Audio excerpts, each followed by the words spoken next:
Buenas noches, bienvenidos a nuestra segunda videoconferencia. Es un gusto poder compartir con ustedes. En esta ocasión vamos a empezar por dar los lineamientos del proyecto final que les aparece a ustedes en el GES. Cuando lleguemos a ese momento, si tienen alguna duda o alguna pregunta, por favor, sin pena, me dicen. Aprovechen que esta es la videoconferencia que ha sido planificada para explicarles esos aspectos. Entonces, además de darles la bienvenida a nuestra segunda videoconferencia, quisiera repasar con ustedes algunos puntos importantes o factores de éxito para que ustedes puedan culminar su curso, no solo adquiriendo conocimientos, sino también con buenas notas. Entonces, parte de las funciones administrativas es la planificación. Les quiero animar a que planifiquen su tiempo, es decir, siempre vamos a tener fechas y días establecidos para la entrega tanto de actividades como la realización de los exámenes, además de la interacción que ustedes necesitan tener en los foros.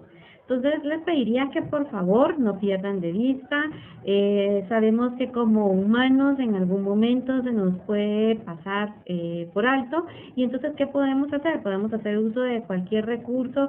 Ahora con nuestros teléfonos inteligentes podemos poner un recordatorio, podemos poner un post-it que nos recuerde que tenemos que entregar esta actividad tal día en específico a tal hora para que no tengamos ningún tipo de problema. Entonces, una vez aclarado este aspecto que es muy importante para ambas partes, porque siempre buscamos ganar, es decir, que ustedes cumplan con sus actividades a tiempo y que me permitan a mí también como catedrática calificar sus tareas a tiempo. Estaba dando un poquito de tiempecito para que se conectaran más alumnos antes de empezar con la explicación del proyecto, pero vamos a empezar. Veo que está Andrea, Blanca, Jonathan y Jocelyn. Entonces, para todos, buenas noches. Sí, vamos a empezar por definir qué es lo que esperamos a través del proyecto final. Entonces, el proyecto final lo que busca es que ustedes como alumnos logren reflejar el conocimiento que han adquirido en el curso, pero también mucho buscamos que desarrollen esta parte emprendedora y además empresarial que es tan importante hoy en día. Puedo comentarles que a través de este tipo de proyectos hay alumnos que han dejado de colaborar para una empresa en particular y se han vuelto empresarios.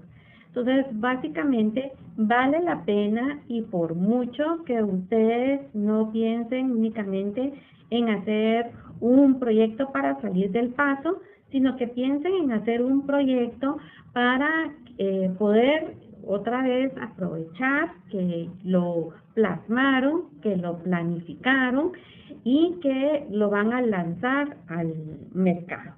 Entonces, voy a leer pues qué es el objetivo general, y reconocemos como el objetivo general que a través de la investigación se da un enfoque integrador a los conocimientos adquiridos durante el curso, y en especial la importancia de que el administrador conozca los trámites a seguir para la inscripción de una empresa.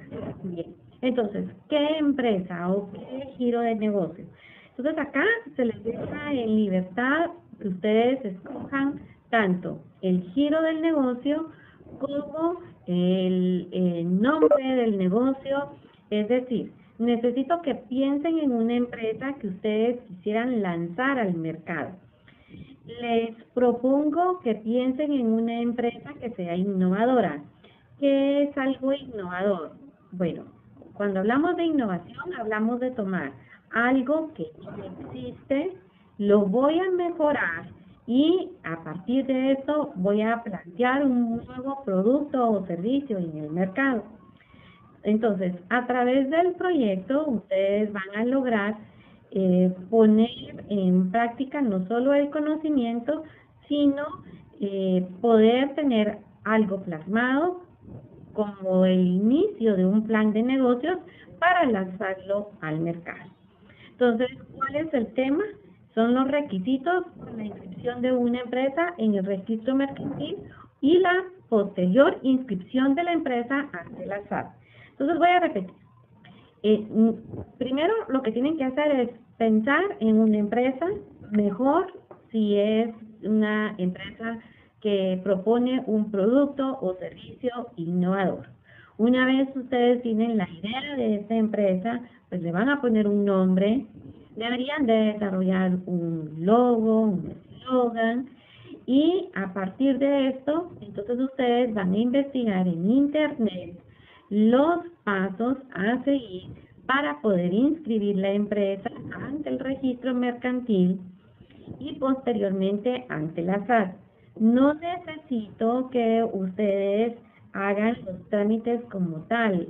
¿Qué quiero decir con esto?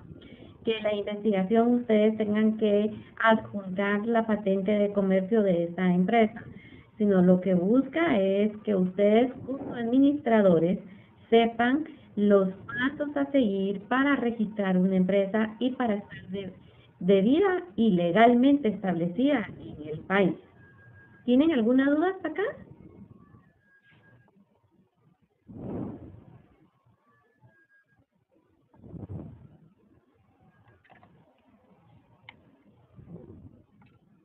¿Alguna duda?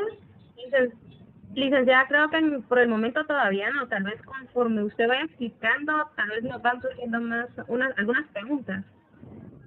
No logré escucharle, permítame. ¿Me podría plantear la duda de nuevo, por favor? No, licenciada, no era ninguna duda. Solo es tal vez decirle que por el momento está todo claro, que tal vez conforme usted va explicando más adelante, nos surja alguna duda para hacerle la respectiva pregunta. Muchísimas gracias. Muy amable. Entonces, básicamente ese es el proyecto, ¿verdad? Así de fácil, no es algo complicado. Lo que necesitamos es que ustedes tengan conocimiento de los pasos a seguir para poder echar a andar una empresa en el mercado. Entonces, de las instrucciones, deberá ser lo más descriptivo posible. Sí necesito que por favor me describan, o sea, esto implica escribir mucho acerca de el giro del negocio. Les cuento la anécdota de una alumna que propuso hacer un proyecto de unas manzanas como esos seguros que vemos en las ferias que son caramelizadas, pero licenciada, disculpe. ¿qué manda? Fíjese que creo que mis compañeros tienen abiertos sus micrófonos y escucho más su ruido de ellos que lo que está hablando. Ok, ahorita vamos a cerrarlo.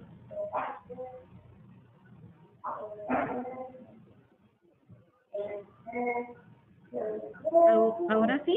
¿O todavía escuchan los de fondo? Todavía hay algunos que se escuchan.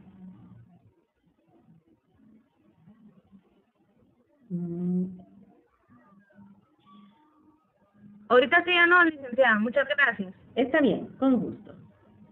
Entonces, como les decía, era tener el conocimiento general. Sé que posiblemente si en algún momento ustedes abren una empresa, no necesariamente van a ir a hacer el trámite, pero sí necesitan saber que si lo van a hacer a través de un tramitador, el tramitador qué va a hacer y si realmente están cumpliendo con los requerimientos. En ambos casos, ustedes tienen que llenar algunos formularios. Estos sí los pueden adjuntar.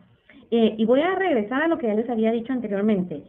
Este trabajo o proyecto final no implica que yo necesite que ustedes me den la patente de comercio de la empresa que van a abrir, sino, es cierto, pueden adjuntar una imagen de cómo es una patente de comercio, por ejemplo, pero lo que necesito es que conozcan los pasos a seguir, además de desarrollar la creatividad y la innovación en cada uno de ustedes, porque eso sí me gustaría sobremanera que lo hiciera. Entonces, deberá ser lo más descriptivo posible. De ser necesario, podrá incluir imágenes de los formularios, como les comenté. Deberá cumplir con los requerimientos que se detallan y subirlo al GES en PDF. Luego, ¿qué debe de tener este proyecto final? Carátula, debe tener índice. Este índice, por favor, con tabla de contenido, es decir, título y número de página. Una introducción. Sabemos que la introducción ustedes la hacen de último. ¿Y por qué hacemos las introducciones de último? Porque es una breve presentación de lo que el lector se va a encontrar más adelante. Entonces, no puedo hablar de algo que no haya hecho o que no haya vivido. Entonces, la introducción sabemos que lo hacemos de último. No necesito una introducción de 5 páginas. Entonces, con una breve, pero muy objetiva, introducción está bien. Luego, el contenido van a ser como mínimo 5 páginas. Pero les puedo decir que si ustedes siguen el principal lineamiento, que es ser descriptivos, van a ser mucho más de 5 páginas. No se preocupen en cuanto a llegar a estas 5 páginas, porque ustedes se van a dar cuenta que conforme vayan desarrollando su investigación van a ser muchísimo más que 5 páginas. Luego las conclusiones, entonces son 3 conclusiones acerca de la importancia de poner esta empresa en el mercado. Entonces voy a volver a repetir. Las conclusiones no están orientadas hacia la experiencia del alumno haciendo un trabajo de investigación. ¿Qué quiero decir? Bueno, que alguien podría poner como conclusión que a través de haber hecho este proyecto final aprendió más y le gustó la experiencia de conocer qué es la SAT.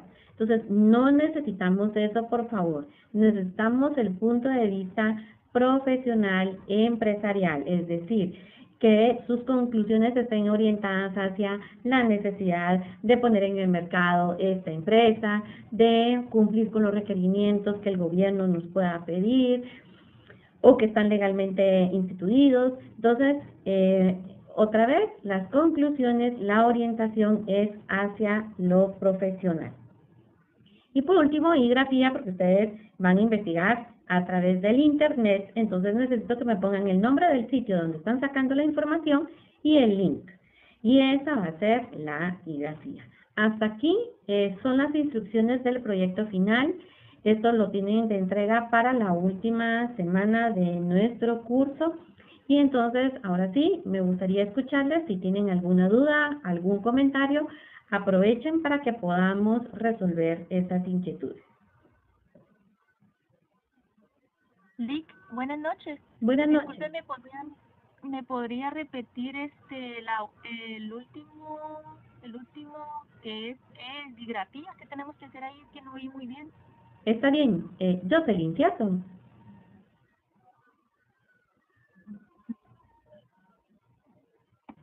Muy bien. Entonces, sí, Jocelyn. Está bien, Jocelyn, con gusto. Entonces, antes buscábamos información a través de los libros. Entonces era bibliografía, ¿verdad? Que hace referencia a libros.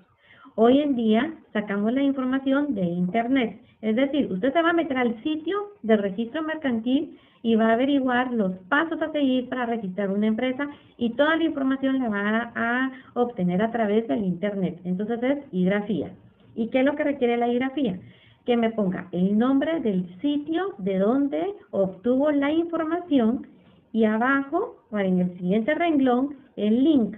¿Y cuál es el link? Es lo que le aparece a usted en la parte de arriba cuando está navegando en el internet, que inicia con HTTPS, diagonal, diagonal, y una serie más. Entonces le da a copiar, pegar en el documento, y esa es básicamente la grafía. Muchísimas gracias. Mucho gusto. ¿Alguien más?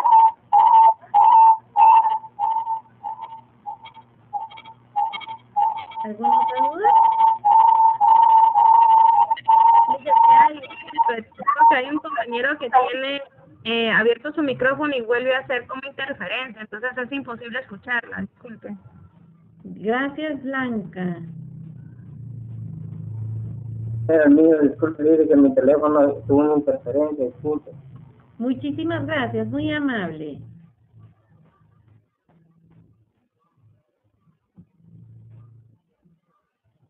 Bien, ¿seguimos con las dudas? No tenemos ninguna duda.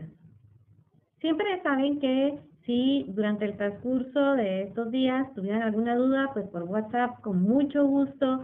Estoy siempre pendiente de ustedes, les resuelvo sus dudas y entonces me las hacen llegar. Entonces, una vez que hemos hablado del proyecto final, que sabía que tenían ahí la inquietud de qué iba a pasar con esto, y espero que hayan quedado todos con los ánimos y muy entusiasmados por realizar bonitos proyectos finales. Entonces vamos a empezar con la teoría y vamos a hablar de las funciones del administrador. Vamos a empezar por reconocer que, miren, las empresas son el reflejo de lo que son sus administradores. Es decir, si vamos a una empresa y vemos que tienen mucha innovación en sus procesos, pues sin duda el administrador o gerente es innovador.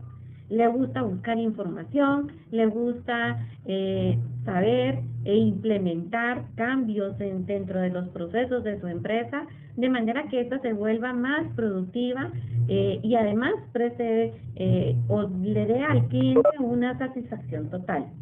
Entonces, partiendo de esto, que las empresas son el reflejo de los administradores o gerentes, pues entonces sabemos que son los únicos responsables del éxito o del fracaso de las empresas. Ahora, debemos de pensar también que son los administradores, gerentes, presidentes de las empresas, todos somos humanos. Y de alguna manera estamos limitados en cuanto a no tener tanta información, no somos omniscientes ni omnipotentes, siempre vamos a tener un límite o un tope de poder tener toda la información necesaria para tener todas las decisiones acertadas.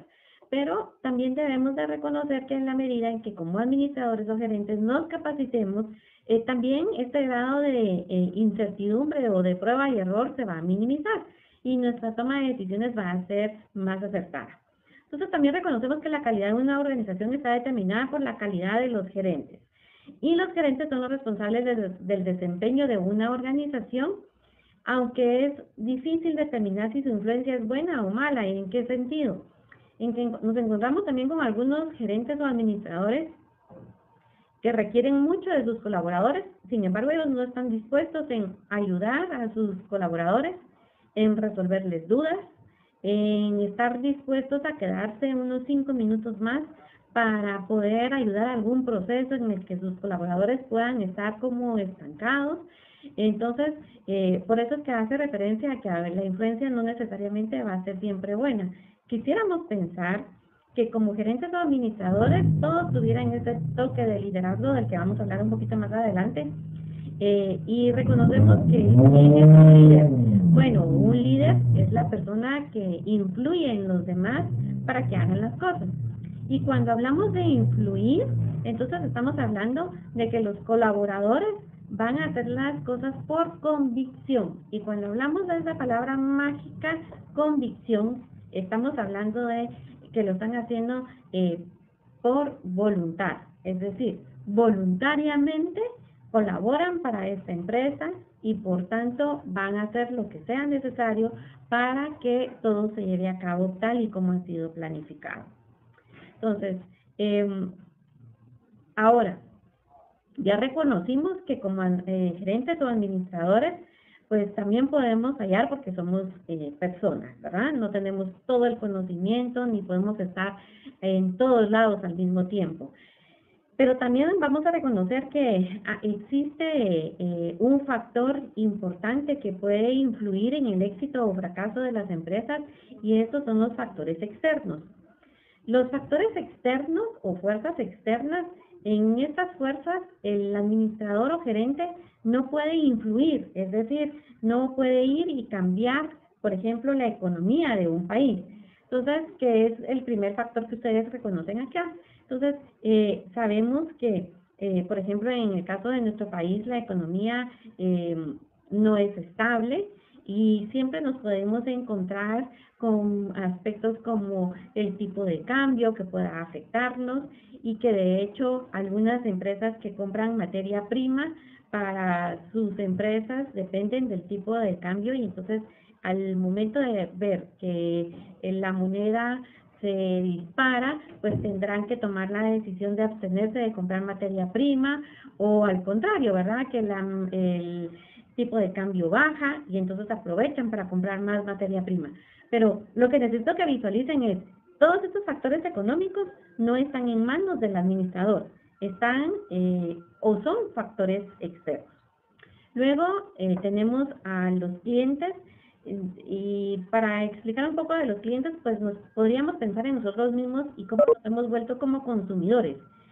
Como consumidores somos sumamente exigentes, nos gustan los productos lo más personalizados posibles, pero también los queremos lo más barato posible, entonces se complica. Además, hoy en día, en algún momento nos puede gustar o parecer algo en particular y posiblemente al siguiente día ya no nos gusta. Entonces, como clientes nos hemos vuelto un tanto variables y subjetivos y como gerente o administrador, yo tengo que reconocer que lo mismo puede pasar con mis clientes, lo que me obliga a prepararme. Y acá la base es informarme, capacitarme, prepararme para lo que pueda venir y pensar en que tengo que ser una empresa flexible, que me adapte a los cambios o a los requerimientos que puedan tener mis clientes. Luego, tenemos las políticas de gobierno que también van a afectar los competidores, que no nos podemos deshacer de los competidores, la tecnología, que estar hoy en día a la vanguardia de la tecnología es bastante complicado, y las condiciones de la industria, que siempre vamos a tener presión de parte de la industria en estar constantemente actualizando. Entonces vamos a reconocer ahora los niveles de la administración y para comprenderlo fácilmente les puse el gráfico que ustedes ven en la parte de arriba, este triángulo, en donde vamos a reconocer, depende del tamaño de las empresas, pues podríamos encontrar los 3 niveles de administración. Si la empresa es pequeña, posiblemente solo tenga un nivel. Vamos a ver de qué se trata cada uno. Entonces veamos, tenemos alto nivel, nivel medio y nivel primario. Entonces, el nivel primario es el nivel más bajo y los que están en contacto directo con los de operaciones, los que realmente están haciendo las cosas o el trabajo, por así decirlo.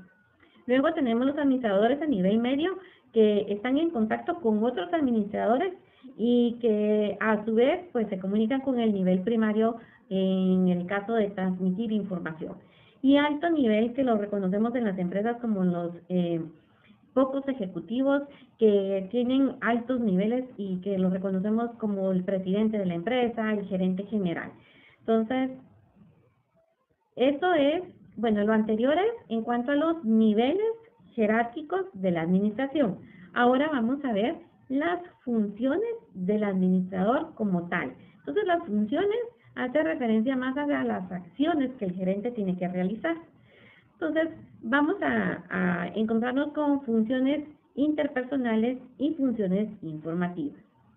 Siempre hago la observación que quien escoge ser o que quiere ser administrador o gerente de una empresa, pues también debería de estar claro que es sumamente importante que le guste relacionarse con las personas, porque la administración y el lograr que las cosas sucedan dentro de las empresas solo se puede con y a través de los colaboradores.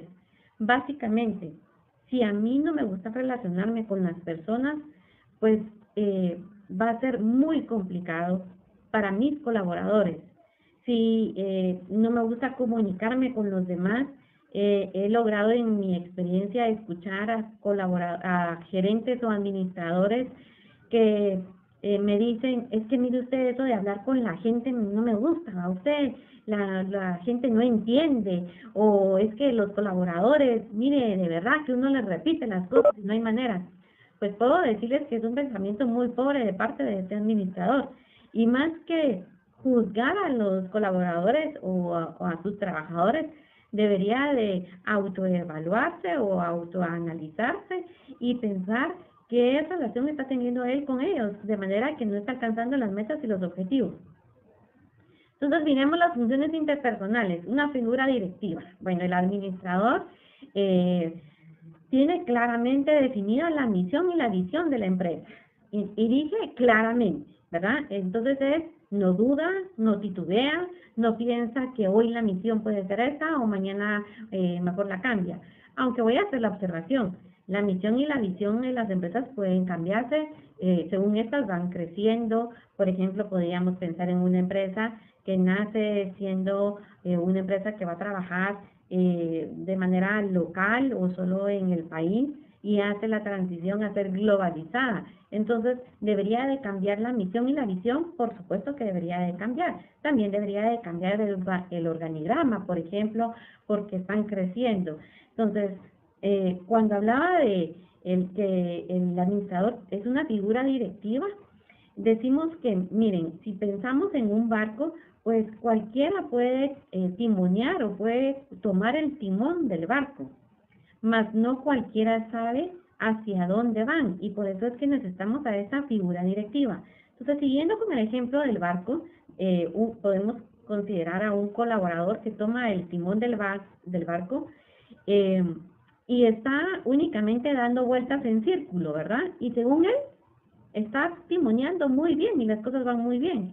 Pero este colaborador necesita de un gerente o un administrador que le diga, estás dando vueltas en círculo, te sugiero que hagamos un giro o que viremos hacia la derecha, hacia la izquierda y nos vayamos recto. Entonces, por eso decía que tiene que tener claramente definida la misión y la visión, porque dirige, dice hacia dónde van.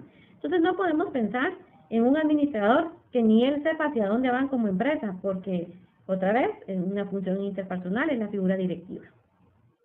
Luego, el administrador tiene que ser líder.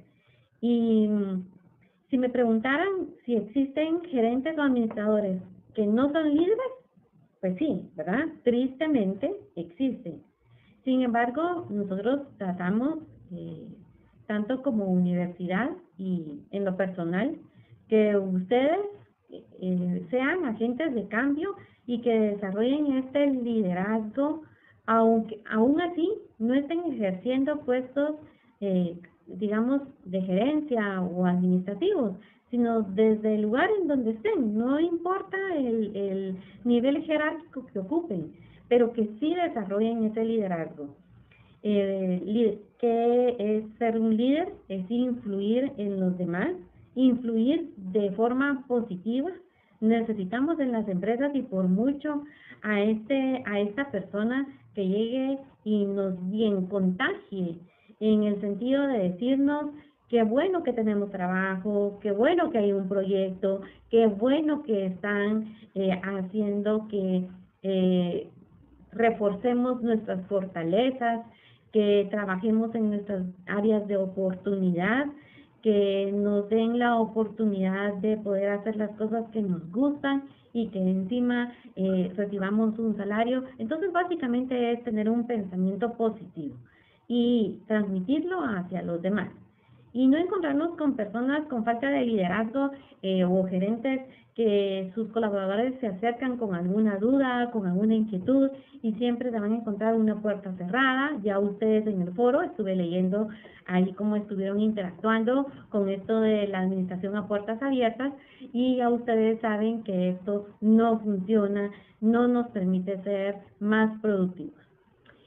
Por último, dentro de las funciones interpersonales, entonces tenemos que siempre vamos a hacer el enlace entre niveles jerárquicos altos o medios y los colaboradores, pero también vamos a hacer enlace entre el gerente o administrador como tal y otras empresas.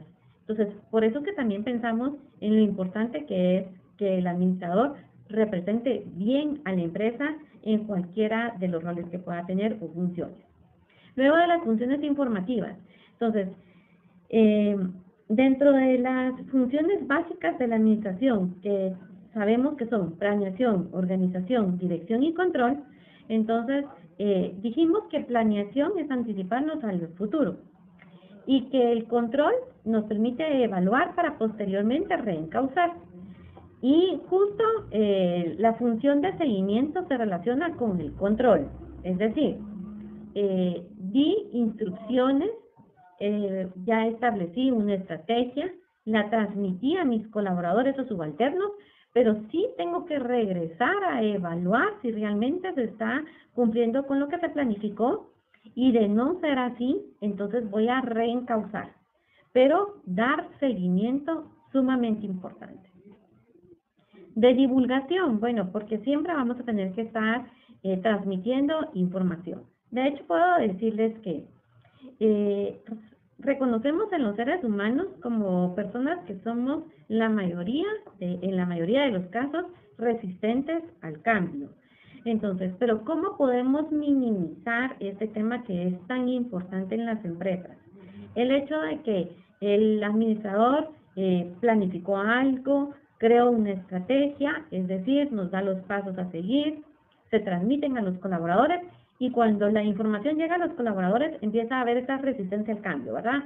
Resistencia, miren, en mi experiencia he podido ver tanta resistencia que algunas personas incluso se molestan por el hecho de que se les cambia de lugar el escritorio. Entonces dicen, ay, es que ya estaba acostumbrada a que mi escritorio estaba en una esquina y siento raro que me pongan del otro lado y cosas por el estilo. Entonces, ¿hacia dónde voy? A que como parte de la divulgación es transmitir la información, pero un tip importante es estar cerca de los colaboradores, diciéndoles los cambios no son solo de ustedes, sino estamos trabajando en equipo. Entonces, se involucra en el proceso y esto hace que los colaboradores vean que hay trabajo en equipo y no que solamente el administrador o gerente viene a dar órdenes y que, aunque no nos parezcan, igual nos deja solos. Y por último, vocero, que es lo mismo, ¿verdad? Seguimos en la misma línea de transmitir información. Entonces, vamos a avanzar y vamos a llegar a la función de toma de decisiones, que es tan importante para cualquier administrador. Entonces, los administradores desempeñan 4 roles que son importantes en la toma de decisiones. Primero, emprendedor, el manejo de contratiempos, asignación de recursos y negociar. Y me voy a detener en algunos importantes. Bueno, emprendedor, que es lo que estamos buscando un poco en ustedes, ¿verdad? A través del proyecto, este emprendimiento. Es no esperar a que la empresa se derrumbe para poder tomar una decisión, sino es, ok, incluso puedo anticipar que algún problema podría darse y entonces voy a emprender o voy a tomar la decisión de hacer algún cambio para contrarrestar esto que pudiera afectándose en un momento dado. El manejo de contratiempos, todo el tiempo, valga la redundancia, vamos a tener algunas situaciones que van en contra, incluso en contra de la planificación. Sabemos que la administración es enfrentar muchos desafíos, pero no nos vamos a quedar estancados en esto y dándole muchas vueltas al asunto, incluso de brazos cruzados, sino sabemos que un contratiempo es resolverlo y resolverlo de la forma más rápida posible y además que la toma de decisión sea acertada. Y acá, entonces reconocemos que el administrador va a poder manejar esos contratiempos de forma efectiva si se ha capacitado, si se ha informado. Y por eso es que existe esta frase que la información es poder, pero siempre hago la observación que no es que poder sobre los demás de una forma mala o mal llevada, sino es poder en el sentido de poder tomar decisiones, poder solucionar, poder anticiparme. Entonces, igual en el manejo de contratiempos. La asignación de recursos, bueno, siempre que pensamos en un administrador estamos pensando en que queremos que la empresa tenga mayores ganancias o que su rentabilidad aumente. Jamás vamos a pensar en que queremos a un administrador que tome malas decisiones para que la empresa se vaya a la quiebra. Entonces, tenemos que optimizar el uso de los recursos. Y por último, negociar. Y entre esta parte de negociar, A veces los administradores piensan que porque se les ha otorgado poder, pues también tienen el poder de mandar a los demás, de nunca escuchar a sus colaboradores, de anteponer su decisión e incluso de tener un toque de necedad en cuanto a aferrarse a una idea y no salir de ella. Entonces, cuando hablamos de negociar es sentarnos a la mesa, sumamente receptivos, esto es escuchar más, hablar menos,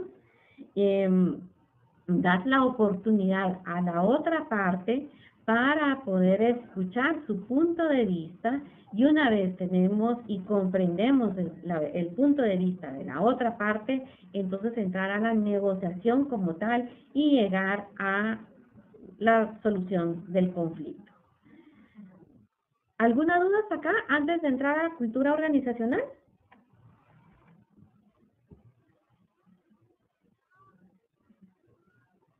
¿No hay ninguna duda?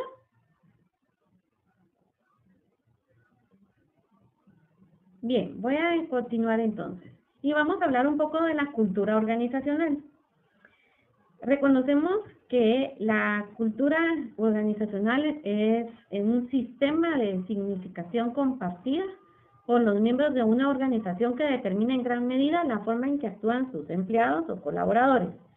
Entonces, cuando hablamos de algo sistemático, quiere decir que van a ser ciertos pasos que se van a seguir y que se les va a dar continuidad. Es decir, uno se va a hacer una vez de una forma, otra vez de otra forma, porque a alguien le pareció que era mejor, sino le vamos a dar incluso seguimiento.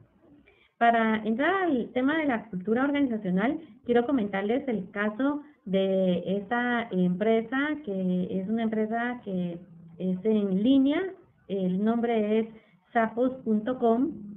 Esta empresa está generando miles de millones de ganancias, miles de millones de dólares de ganancias anuales.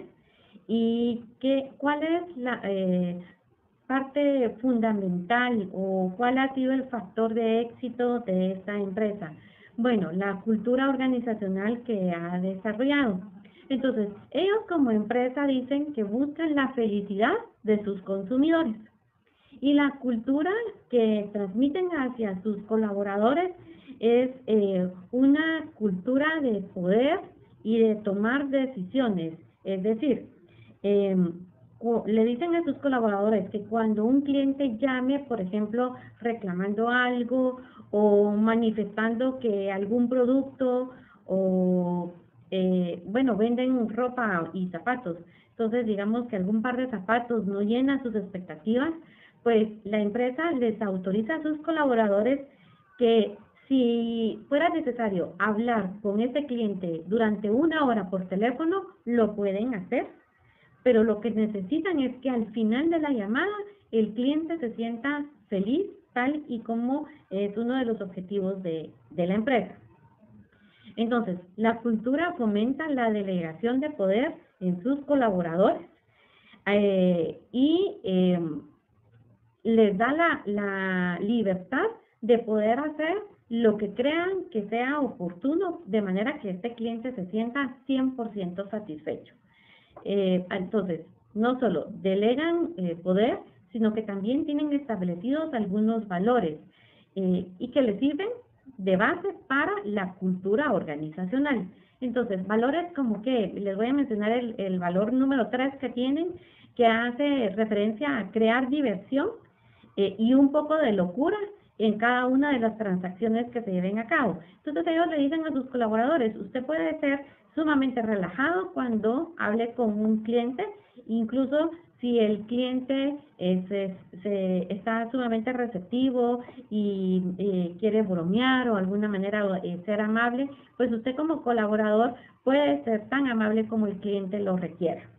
El otro valor es que les voy a mencionar, es el número 4, que hace referencia a que ellos como colaboradores pueden ser aventureros, creativos y de mente abierta. Entonces, les dan la libertad nuevamente de acción. Y al final ¿Qué resultados nos da el que la empresa tenga esta cultura y, como vamos a ver más adelante, el empoderamiento de sus colaboradores? Bueno, el resultado es que la empresa es sumamente rentable, es decir, genera ganancias, pero también al mismo tiempo genera clientes felices y satisfechos.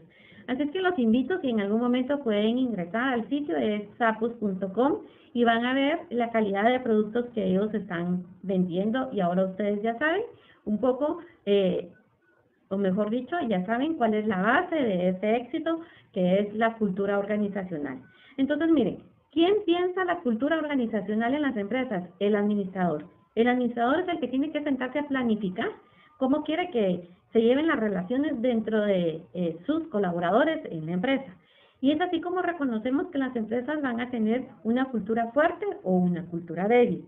Cuando hablamos de una cultura fuerte, entonces son las empresas que tienen como base los valores, tal y como les comenté con la empresa de Zappos, y que estos valores se exaltan con intensidad y están ampliamente compartidos. Entonces, ¿qué quiere decir? Bueno, miren, que una vez han sido establecidos, se dan a conocer a los colaboradores, se están reforzando constantemente ¿a través de qué? A través de reuniones, de capacitaciones, de actividades que ayuden a los colaboradores a reforzar o a recordarse de esos valores.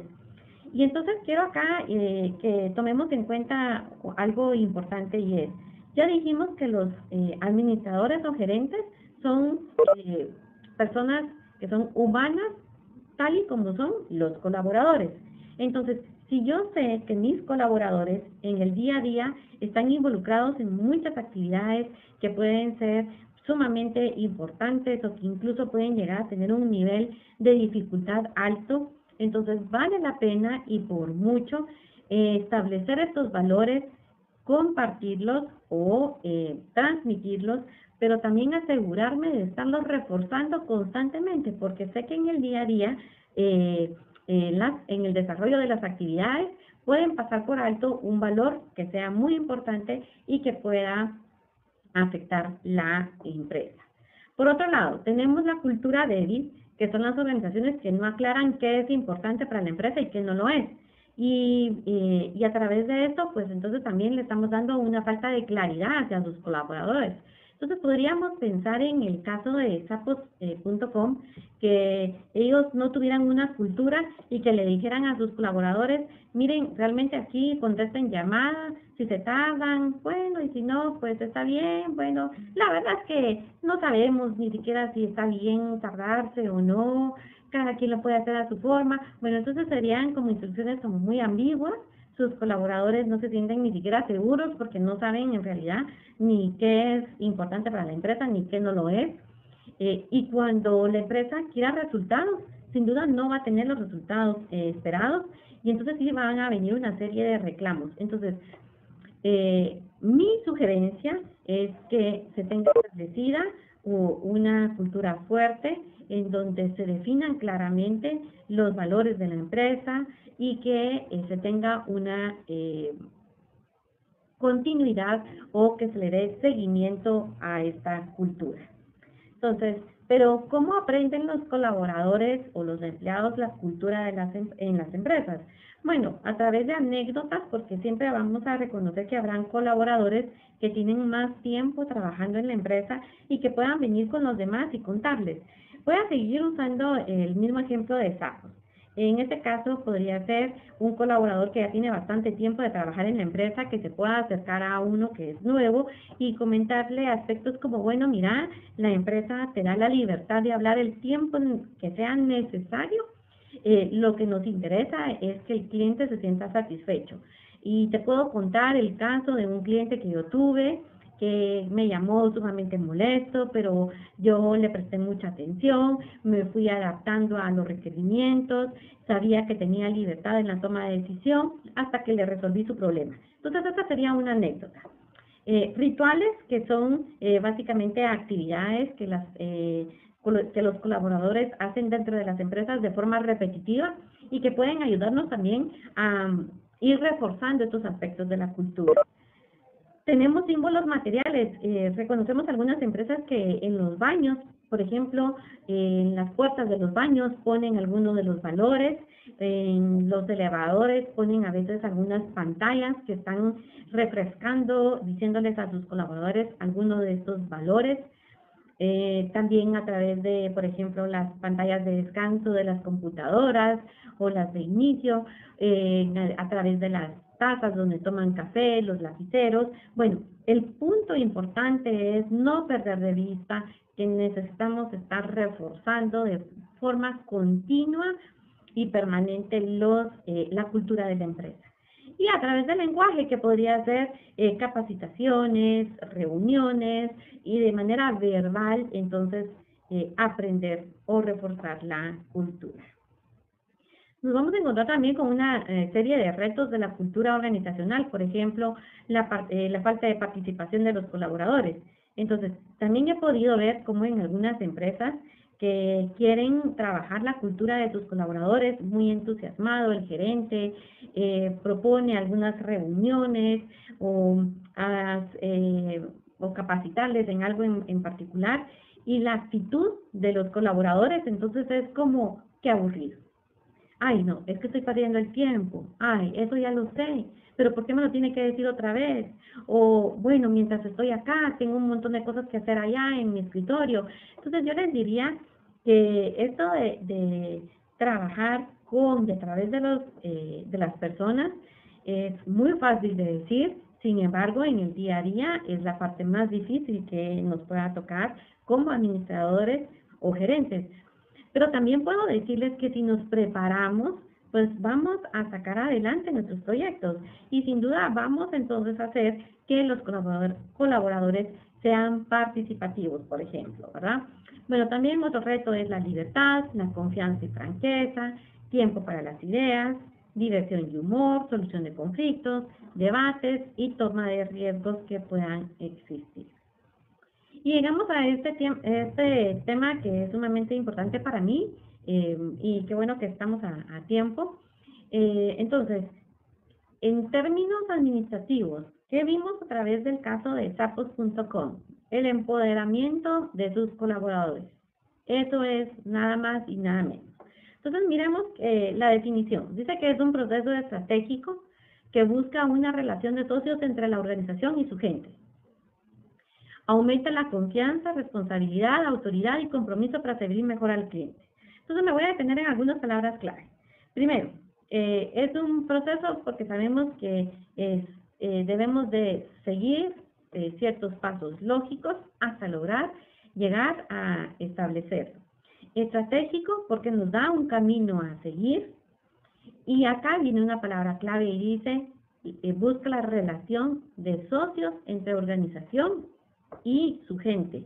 Y entonces miren, en la mayoría de los casos y a través de la historia, entonces siempre hemos pensado el empresario, y antes era el empresario y su trabajador.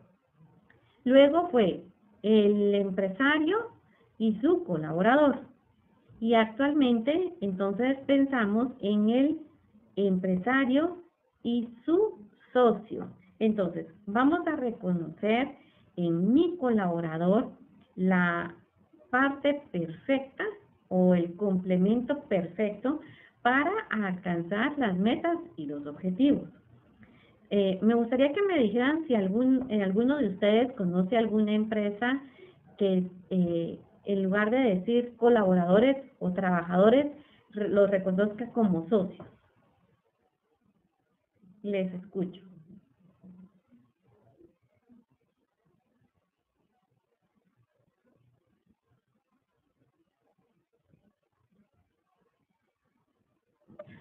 Sí, licenciada, fíjese que yo sí me he topado con empresas que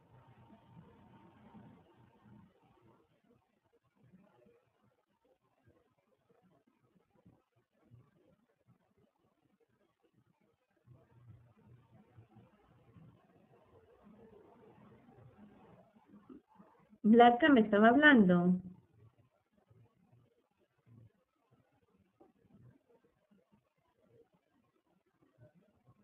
Blanca.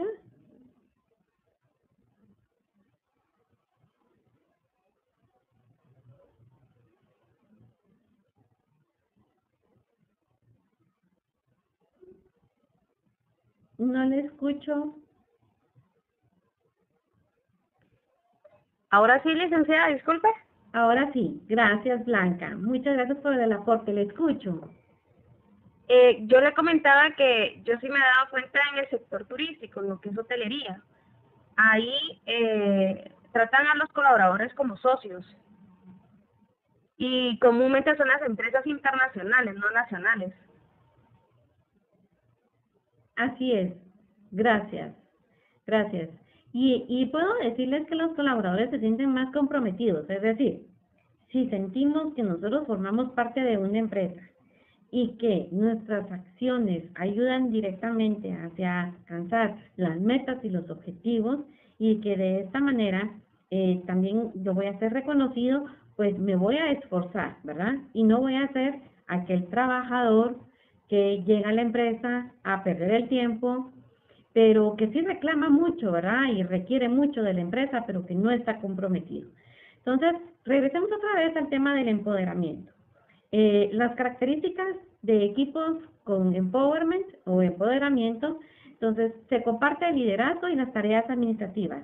Es decir, no solo se reconoce al gerente o administrador como líder, sino vamos a reconocer que cada uno desde su puesto de trabajo, sin importar el nivel jerárquico, ejercen un liderazgo para nuestra empresa y que además pueden tomar decisiones. Luego, los miembros tienen facultad para evaluar y mejorar la calidad del desempeño y proceso de información. Entonces, miren, conozco de empresas que le dicen a los colaboradores, por ejemplo, si se te ocurre alguna fórmula en Excel que nos permita producir más, entonces te la vamos la puedes proponer, la vamos a probar y si funciona, vamos a reconocer algo como un bono por haber aportado esto a la empresa. De hecho, muchas empresas que están minimizando el desperdicio de materia prima es porque se han detenido a escuchar a sus colaboradores y les han dado incluso esta facultad para evaluar si los procesos estaban bien establecidos y no estar bien establecidos, pues que propongan una mejor manera de realizarlos. Recordémonos que una ventaja del empoderamiento es que quien está en el día a día, en contacto, por ejemplo, con los procesos, con los clientes, es el colaborador. Entonces, ¿por qué no estar receptivo a lo que él nos pueda proponer si al final es quien más y mejor conoce cada uno de estos aspectos? Luego, el equipo proporciona ideas para la estrategia de negocio, son comprometidos, flexibles y creativos. Y miren, vuelve a salir al tema nuevamente. Bueno, dijimos flexibilidad en cuanto a estar receptivo a los requerimientos de nuestros clientes, en este caso podría ser clientes internos y externos, y la creatividad. Entonces, es el desarrollo de ideas, ya saben ustedes, que cuando hablamos de creatividad tiene una relación directa con la innovación y no es que necesariamente tengan que inventarse algo, sino con el simple hecho de reconocer algo que ya existe y mejorarlo. Entonces, coordinan e intercambian con otros equipos y organizaciones. Y miren, cuando hablamos de equipos, esta palabra de trabajo en equipo, soy insistente en decir que es tan importante que incluso lo aplicamos en nuestras casas y por qué no aplicarlo en las empresas en donde vamos a reconocer que cada uno a través de su individualidad va a aportar al proceso productivo. Entonces, cuanto más diferentes o cuanto más individuales seamos, pues mejor va a funcionar porque nos vamos a complementar mejor. Siempre hago la observación de qué aburrida sería una empresa en donde solo existieran Mónicas, es decir, todas con las mismas habilidades, con las mismas áreas de oportunidad, no avanzaríamos. Entonces, en la diversidad es ahí en donde existe la magia y nos logramos complementar. Luego, se mejora la honestidad, las relaciones con los demás y la confianza, por supuesto, porque el colaborador se siente esa libertad de poder expresar su forma de pensar, qué es lo que siente. Y acá me voy a detener un poquito y vamos a hacer un pequeño paréntesis en cuanto a la comunicación asertiva. Miren, cuando hablamos de la comunicación asertiva estamos diciendo, como colaboradores y como personas en general, sí tenemos la libertad y el derecho de expresar lo que pensamos o lo que sentimos. Pero lo que no tenemos derecho es cuando manifestamos lo que pensamos o sentimos, ofender o herir a los demás. Es decir, tengo a un colaborador que le está costando realizar algún proceso en particular. Entonces mi comunicación asertiva podría ser acercarme y decirle, hemos visto que tu rendimiento no ha sido lo esperado, necesitas alguna capacitación, tienes alguna duda, algo en lo que te pudiera apoyar, crees que tienes el equipo o las herramientas necesarias para lograr hacer bien el proceso. Entonces, esa sería una comunicación asertiva. Una comunicación que no fuera asertiva, entonces de forma abusiva, prepotente, el administrador o gerente se puede acercar al colaborador y decirle, bueno, sos un poco tonto, y una serie de palabras más ofensivas que pudieran decirle a sus colaboradores. Entonces, cuando nosotros le damos empoderamiento a nuestros colaboradores, se genera la honestidad en las relaciones, otra vez, entre los demás, y la confianza de poder expresar qué es lo que pensamos y sentimos sin ofender a los demás. Y por último, pues tienen una actitud positiva y son entusiastas. Bueno, como en el caso de Sapos, ¿verdad? Cuando les comenté que el valor de número 3 era diversión y un poco de locura, o en el caso del 4, de ser aventurero y de ser creativo. Entonces, logramos confirmar que empresas hoy en día están aplicando lo que nosotros estamos viendo como teoría, pero que en la práctica está ayudando a que las empresas sean sumamente rentables y que estén generando ganancias, y no solo eso, sino también bien posicionadas en el giro del negocio en el que se desenvuelve. Entonces, estamos casi por terminar. Me gustaría escucharles si tienen alguna duda o alguna inquietud, por favor. Este es el tiempo para ustedes. Tenemos más o menos 3 minutos para escuchar.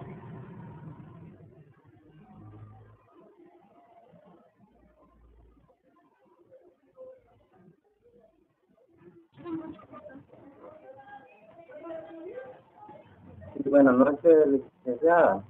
Buenas noches. Una consulta. Fíjese que yo no pude entrar desde el inicio y quisiera saber si la conferencia la van a poner en el mañana o cuándo la irán a colocar para que la podamos ver. Sí, por supuesto. A la brevedad, porque lleva un tiempo la edición de la videoconferencia, pero sí se les va a compartir lo más pronto posible el link para que la puedan ver. Con mucho gusto. Bueno, muy bien, gracias. Con gusto, con gusto. ¿Alguien más me quería hablar?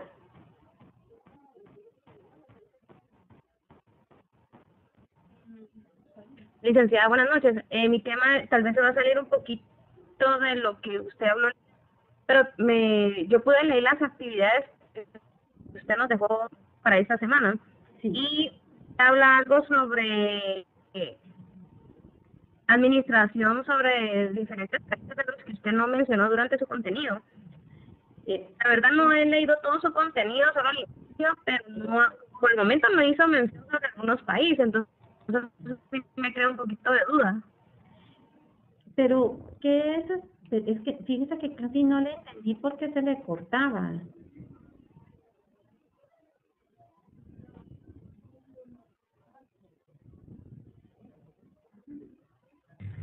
Permítame, Liz. Ahorita, para ser más concisa, le voy a leer lo que usó durante las actividades, para ser más clara. En la tarea es de la que me habla, ¿verdad?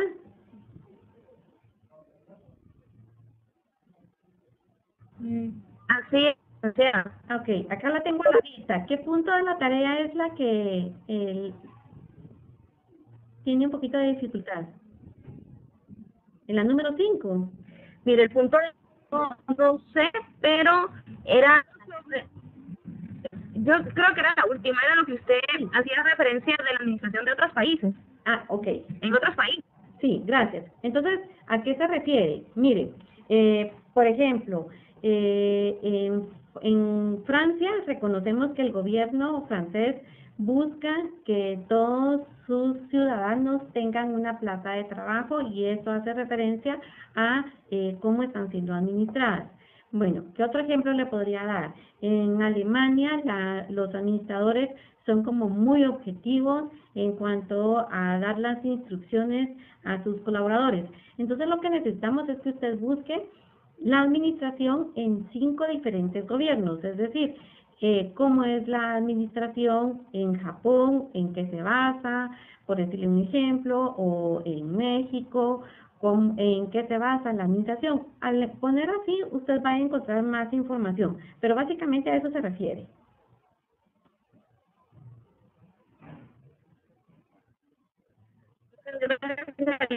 Licenciada. Muy bien, con gusto. Entonces, si no hay ninguna otra duda más, vamos a dar por finalizada la videoconferencia. Qué bueno haber podido compartir con ustedes. Saben que seguimos pendientes, que cualquier duda o comentario por WhatsApp, sin pena, nos escriben y les veo dentro de 8 días con nuestra tercera videoconferencia. Ánimo, que lo están haciendo muy bien. Licenciada, buenas noches. Buenas noches. Disculpe, fíjese que antes de que nos retiremos yo también tenía una duda sobre la tarea y era respecto a el punto número 2. Dice, teniendo como base una empresa a elección, aplica los 8 pasos de la toma de decisiones. Yo ya leí el contenido y respecto a toma de decisiones, pues no había mayor información. Sí, había bastante sobre el programamiento, ¿verdad? Y también sobre la cultura organizacional.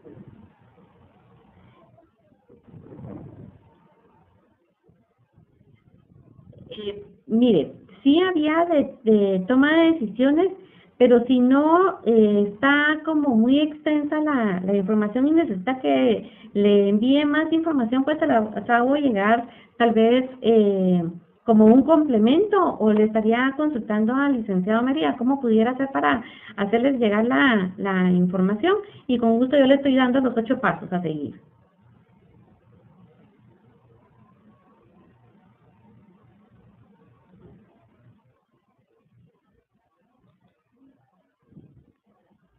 Y de igual forma, si nos pudiera compartir lo del FODA, licenciada.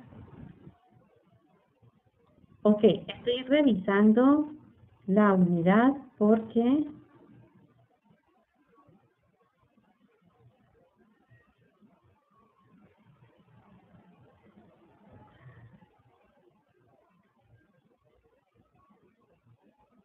ok, yo les comparto la información del FODA con mucho gusto.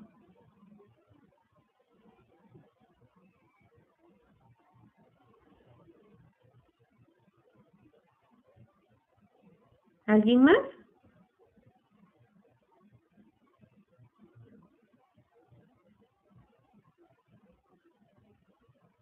¿Alguien que tenga alguna otra duda?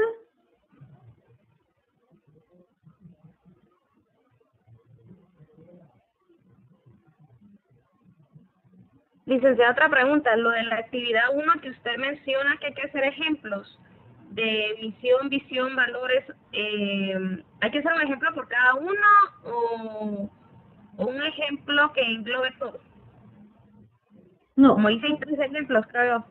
Sí, son 3 ejemplos de cada uno, es decir, 3 ejemplos de políticas, 3 ejemplos de reglas. Muchas gracias. Con gusto.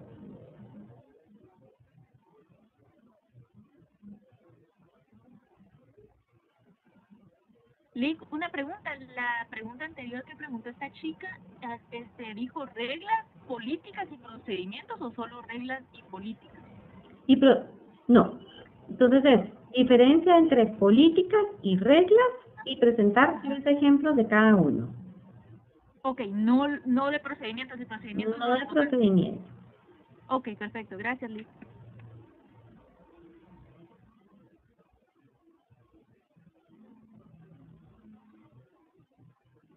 ¿Alguna otra duda? Muy bien, entonces les deseo feliz noche y seguimos en contacto. Gracias, Liz. Feliz noche. Buenas noches.